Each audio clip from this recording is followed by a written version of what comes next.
What's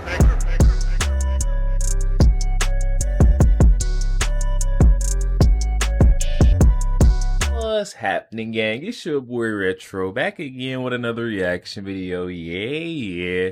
Today we got another huge update. There's now seeing House Speaker Mike Johnson hot on the trail, making advancements on Attorney General Merrick Garland. This newest update, I know I've seen a lot of folks out there, a lot of people in the comment section saying that, Attorney General Merrick Garland was going to skate free on this one. House Speaker Mike Johnson and the House Republicans were all bark, no bite. They were never going to actually, follow up on that contempt of Congress order of, Merrick Garland. But he's showing the complete opposite in this newest update, guys, where he's following up. He's pursuing Attorney General Merrick Garland with lawsuits and legal actions, guys. I'm excited to get into the updates, exactly where Mike Johnson's going to hit Attorney General Merrick Garland at. So to get straight to the clips, I'll give my thoughts on the back end, guys. So definitely stick around to the end. So I just get my thoughts on the back end. And also, YouTube, push this video out. Definitely stick around until the end, you guys. But let's get straight to the news. Before we even do that, though, make sure you guys hit that like button for me and also hit that subscribe button as we're on the road to the truth. Hop aboard for the journey. Let's get into it, y'all. Good afternoon, everybody. This is a historic week in America, a historic day in the House. A lot going on, so I thought I'd come out and give you a little bit of an update. Everyone here on Capitol Hill is talking about the debate last night, as I know all of you are, and everyone is around the country. It was a stark display, a big contrast between the two candidates for president. I think what everybody has seen now with their own two eyes, what they've all witnessed in an almost surprising fashion for some, I'm not sure why it was surprising to them, because we've been saying this for a long time, but there was only one man on that stage who is capable and qualified of being elected president in the next term, and his name is Donald J. Trump. And the current occupant of the White House, President Biden, showed what he's really about. I think on every metric of performance, President Trump obviously did much better. He was right on the issues. He showed the temperament, the stamina, the mental acuity that is necessary to do this really important job at this really important time in American history. I wanted to correct one thing about the record, because President Biden showed last night that he was weak, sadly, that he is feeble, and he said a number of things that are just demonstrably untrue.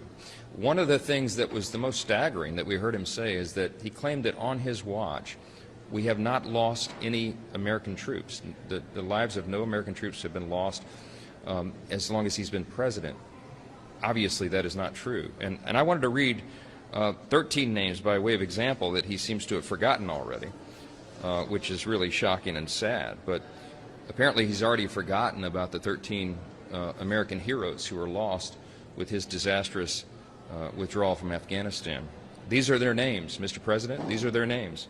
Marine Corps Staff Sergeant Darren Hoover, Marine Corps Sergeant Johanny Rosario, Marine Corps Sergeant Nicole L.G., Marine Corps Corporal Hunter Lopez, Marine Corps Corporal Dagan W. Page, Marine Corps Corporal Humberto A. Sanchez, Marine Corps Lance Corporal David L. Espinoza, Marine Corps Lance Corporal Jared M. Schmitz, Marine Corps Lance Corporal Riley J. McCollum, Marine Corps Lance Corporal Dylan R. Marola, Marine Corps Lance Corporal Kareem M. Nakuri, Navy Petty Officer 3rd Class Maxton W. Soviak, and Army Staff Sergeant Ryan Noss. Mr. President, there's 13 examples of troops that were lost on your watch, and it's shameful that apparently you can't remember that. We do, and we will honor their memory. I said it was a big day on Capitol Hill and a big day in the country. We passed more appropriations today. You saw that. This week you saw the House continuing to work aggressively to push 12 separate appropriations bills, which is the way the law is supposed to work. House Republicans have committed to build that muscle memory back and to go through with regular order. Today we passed 3 more large measures: the Defense Appropriations Bill, the Senate and Foreign Operations, State and Foreign Operations Bill, and of course the Homeland Security Bill. Each of those were bipartisan. They passed out of the House, and we'll send them over to the Senate now. As of this afternoon, the House has now funded nearly 70% of the federal government for FY25. We've done the appropriations process as we were supposed to do, with member involvement, member engagement, amendment process, and all the rest. And it should be noted that the Senate has passed exactly 0 appropriations bills. We need the Senate to do their job, and we need the process to work for the American people. and that's what we'll do. Last thing I want to note, and I'll take a couple questions, this is a big day at the Supreme Court as well. The Chevron doctrine has been overturned, and this is something that is will be a remarkable turn of events. It will allow us, I genuinely believe, to exercise again Article I authority, the legislative branch. And the way our framers intended this to work is supposed to have the authority to determine how the agencies of the government work and what their scope is. The Chevron doctrine since 1984 has made that a real problem because it gave deference to the agencies to interpret their own rules, and that is why the administrative state has grown so far out of control. It's one of the primary root problems that we've been trying to work through here. And so in a 6-3 decision, the Supreme Court has made the right choice there. I filed an amicus brief in that case. The House filed a brief in that case, and we're delighted by that outcome. It's a long time coming. It took almost 40 years to get here.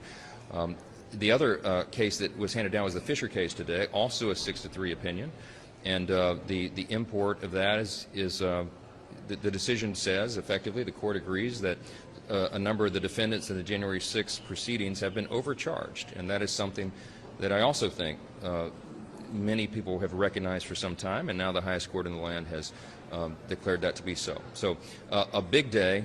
We've made a lot of history this week. I think the debate last night, the reverberations for that will continue, and I think it will have a big effect on our ability to fix the country. Why? Because I think that this will help ensure that Donald Trump is elected president in November, that we take back the majority in the Senate for the Republican Party, and that we grow the House majority for Republicans here. We cannot wait for that to happen, and the American people need it to happen as soon as possible, because we have to fix every metric of public policy. We'll be ready to do that on day one. So I'll take a couple questions. Yes, sir. Yes, sir. One of the things we had last night was Ukraine. We spent a lot of capital on getting that supplemental passed. We met with people whose families have been killed by the Russian military. What's your reaction to Trump saying to blame and making anything on anyone but Putin? Listen, I think what President Trump said in the debate last night was exactly right. He has the evidence to prove it. Remember, these are two men running for president who have both been president. So you can ignore the rhetoric and the talking points of all their surrogates, and even the candidates themselves look at the record. What President Trump was talking about is his record. And it is objectively true, that irrefutably true, that we did not have hot wars like this when President Trump was in the Oval Office. Why? Because our enemies feared and respected him. We maintain peace through strength. That is an admonition that Ronald Reagan used to remind us of. We believe in that principle. I think it's one of our core principles, and I think that we lose that at our peril. I think President Biden clearly has projected weakness on the world stage. Everyone around the world saw the same display, that sad display that we saw last night. And our adversaries see that as well. And what President Trump was reminding the country of is that Iran and China and Russia and North Korea and our adversaries see that as well. And he was saying, and I think he was right, I don't think Vladimir Putin would have invaded Ukraine if Donald Trump was in the White House. I don't believe Iran, through its proxies of Hamas and Hezbollah, would have committed the atrocities on October 7th in Israel if Donald Trump was in the White House. And he pointed out one of the reasons why Iran would not have had the funding and the ability to do it, because he had tied their hands. And President Biden empowered Iran. That's why we're in the situation we're in. So I think when he said that, I think heads were nodding all around the country. I think everybody in their living rooms and wherever they were watching that debate said, yeah, that's exactly right. We all can see it with our own two eyes. Mr. Speaker, a local leader filed an anonymous brief in support of Steve Bannon's appeal. Do you still expect him to go to jail next week? I'm not sure what's going to happen in that proceeding, but what was important for us to do is state the position of the House. And that is that the January 6th committee was wrongfully constituted. I think the work that they did there has a gigantic blemish upon it. I think it's illegitimate because now, as we've investigated what that committee did, they apparently covered up evidence and potentially even destroyed evidence. We'll have a large report coming out of the findings, and I think that's going to be alarming to a lot of people. But in the meantime, I think we had a responsibility to let the judicial branch know, the court system know, that we do not deem that to be an appropriate committee the way that was handled in the previous Congress. And so that's what we did in that case, and the outcome will be the outcome, but we had to let our voice be heard. Yes, sir. Mr. Speaker, Representative Luna has offered up a resolution to force inherent contempt against the Attorney General. Do you plan to bring that to a vote, and do you think that's the best avenue to get the tapes from Special Counsel for his investigation? Well, all the House Republicans are in 100% agreement that we have to be aggressive in enforcing the subpoenas of the House. This is about our Article I authority under the Constitution, and we cannot allow the executive branch to defy that. Merrick Garland has refused to turn over something that we are entitled to receive. Because we're pursuing our oversight responsibility under the Constitution, we have to ensure that the transcript that we've been provided of Special Counsel Hur's investigation of President Biden, or his lengthy examination and questioning of President Biden, we have to make sure the transcript matches the audio tape. That is a very reasonable thing and a necessary thing for the House and its investigatory authority to do. The Attorney General is not turning it over. He does not have the authority to decide whether that tape is turned over to the House. He's the Attorney General. This is a special counsel proceeding. The special counsel, by definition and necessity, works outside the scope of the Department of Justice. He doesn't get to make that call. I called the Attorney General myself, and we had a conversation about this, and I said, sir, you have to turn this over. He refuses to do so. The White House, as he has made public and said publicly, has commanded him, the President of the United States, has told the Attorney General not to turn over the tape. I think after last night's debate, I think we all understand very clearly why that is. He will very likely sound exactly on that tape as he did on the stage last night, and that's embarrassing to the President. We're sorry about that. We're not trying to embarrass the President. We're trying to get down to the facts. So, that being said, we're going to be as aggressive as we can. We use every tool in our arsenal to make sure that the evidence that the House is entitled to is turned over. So we are going to court on Monday. We're filing a lawsuit. We are going to go pursue and execute upon that subpoena. And we're going to get the courts, the third branch, to enforce the executive branch to turn over the tapes to the legislative branch. It's an exercise in civics, and we'll be pursuing So it. the court, you're going to go through the court system and not attempt inherent contempt. Look, I think the easiest way, the best way, is to allow the third branch to resolve this dispute between the executive and the legislative branch.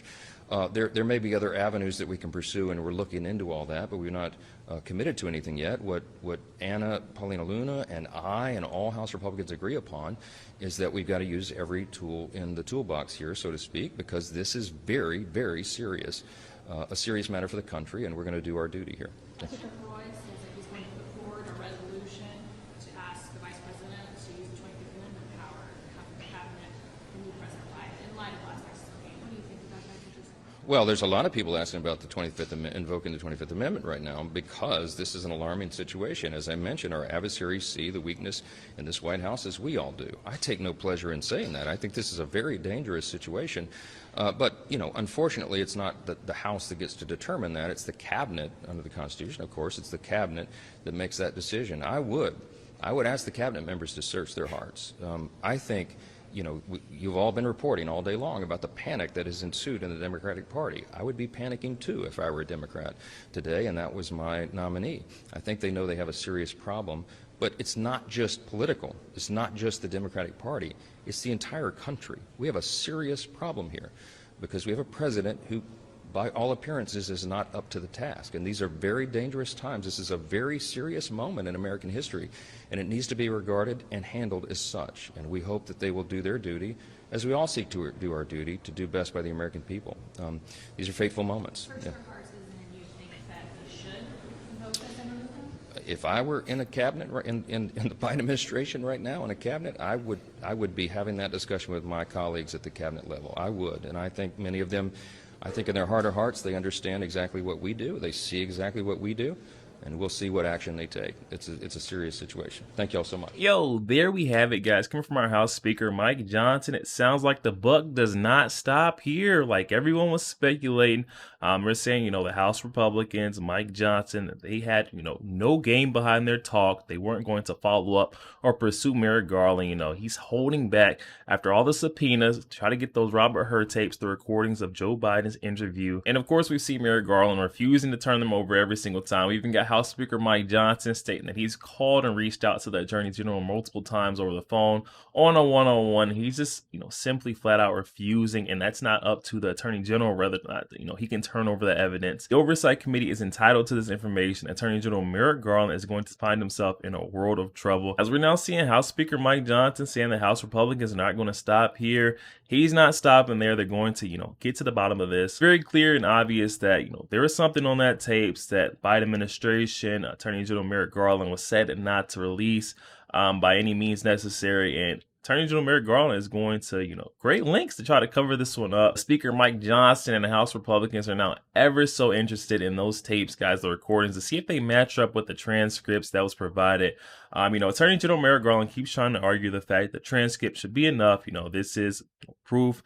We got exactly what happened during the interview, but we got to make sure that the audio matches up with what you wrote down on the paper. And there's so much more that goes behind an audio that could be left out on the transcript, for that heavy breathing to long pauses. We don't get the whole, the dynamic of the conversation or the interview just from the transcript alone. So I feel like we definitely need to hear that audio. I'm glad to see House Speaker Mike Johnson working alongside House Republicans in order to get to the bottom of this, get the information that we need. I don't see how this has been covered up for so long without this guy Merrick Garland being held accountable for his actions, guys. Throw this guy in jail, remove him from that office. I'm not usually for anyone going to jail, but just think about if the tables were turned and this was a Republican holding back some information, holding back a tape or recording interview with Donald Trump and saying that, the transcript was enough. You guys just go, take our word on it, go by the transcript. Oh my goodness, guys. They would try to throw that attorney general underneath the jail. And that's what I'm saying right here. I don't feel like we're going after them with enough ferocity, but they said they're working on it, so we just have to trust and believe, guys. Definitely hop in the comment section, though, and let me know your thoughts on. We just seen that 25th Amendment being spoken on by House Speaker Mike Johnson. This invoking of the 25th Amendment could potentially come from inside of Biden cabinet, Biden administration, guys. Definitely hop in the comment section and let me know your thoughts. Do you think it's time for Biden to throw in the towel? Is someone to come in and replace him as the DNC's leading candidate, guys? Definitely hop in the comment section. Let me know your thoughts. Also, make sure you guys hit that share button. Share this out to as many Facebook friends as possible. You guys share the truth. Also, make sure you guys hit that like button. It doesn't cost one thing. You guys hit that like button for your boy, and also hit that subscribe button as we're on the road to the truth. Hop aboard for the journey. I'll catch you guys on the next week.